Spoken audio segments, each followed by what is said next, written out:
3 மணிக்கு இந்த ஹாஸ்பிட்டல் வந்தேன். மணி இப்போ 7:30 மணி ஆச்சு. 4.5 மணி நேரமா ரோட்ல தான் நிக்கிறேன். எவ்வளவு கஷ்டமா இருக்கு தெரியுமா? இன்னைக்கு 3 மணிக்கே வர்றதுனால எனக்கு தெரியாது இவங்க இங்க தான் வருவாங்களா அப்படின்னு சொல்லிட்டு. அதனால ஜாக்கெட்டு எதுவுமே போட்டு வரல, வெறும் ஷர்ட் மட்டும் போட்டு வந்துட்டா. குளிர் வேற, வெறும் 4 தான் காட்டுது. இப்போ முடியல, வண்டிக்குள்ள உட்காந்தாலும் பேக் பெயின் ஆகுது. ஃபைல்ஸ் எல்லாம் வந்துடும் வண்டிக்குள்ள உட்காந்துருந்தா. வெளியே நின்னா குளிருது. என்னதான் இது வாழ்க்கை இல்லாம. இங்க தலைவலி பிடிச்சது என்னன்னா சொல்ல மாட்டாங்க, நான் இங்க தான் போறேன், நீ கொஞ்சம் ப்ரிப்பேர் ஆகு அப்படிலாம் சொல்லவே மாட்டாங்க. நம்மளா போகணும், போய் உட்காந்துக்கணும். ஒரு வார்த்தை லைட்டா இன்ஃபார்ம் பண்ணிட்டா கூட நமக்கு கொஞ்சம் சந்தோஷமா இருக்கும். சரி இங்க தான் போறீங்களா, அப்ப நம்ம தகுந்த மாதிரி எல்லாம் ரெடி பண்ணிட்டு வந்துடலாம். இப்ப நான் சார்ஜர் எடுத்துட்டு வரல, இந்த ஜர்க்கின் போட்டு வரல, குளிர் வேற ஒரு பக்கம் நடக்குது, தண்ணி கூட எடுத்துட்டு வரல. 4.5 மணி நேரமா தண்ணி குடிக்காம உட்கார்ந்து இருக்கும் போது நமக்கு எவ்வளவு கஷ்டமா இருக்கு. இதுதான் டிரைவர் வாழ்க்கை.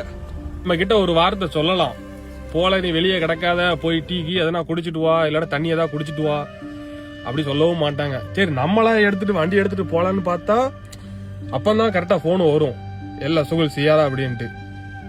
அப்ப நம்ம அங்க இருந்து ஓடி வரணும், மேடம் கூட்டாங்களே அப்படின்னு சொல்லிட்டு அங்க இருந்து சாடி வரணும் அந்த ஆளு. அது நம்ம டிரைவர்ஸ்க்கு அது கண்டிப்பா அது நடக்காது. என்னன்னு தெரிய மாட்டேங்குது. எல்லாரும் அதுதான் சொல்றாவோ, நீ வண்டி எடுத்துட்டு போவா அப்பதான் போன் வரும். இவ்வளவு நேரம் 4.5 மணி நேரமா கிடக்கு. 4.5 மணி நேரமா யோசிச்சுட்டு தான் இருக்கேன், வண்டி எடுத்துட்டு போவா வேண்டாமா, போவா வேண்டாமான்னு. ஆனா எப்ப நான் வண்டி எடுத்து போறேன்னா அப்பதான் போன் வரும். வேற என்ன பண்ண வந்துட்டோம். ஓகே, நம்ம ஐடியா ஃபாலோ பண்ணுங்க. ஏன் ஃபாலோ ஏன் பண்ணவே மாட்டேறியா? ஃபாலோ வியூஸ் எல்லாம் போகுது. நான் போன வீடியோல இதுதான் சொன்னேன், வியூஸ் போது ஃபாலோ தான் பண்ண மாட்டேறியா. அதான் என்ன கதை தெரிய மாட்டேங்குது.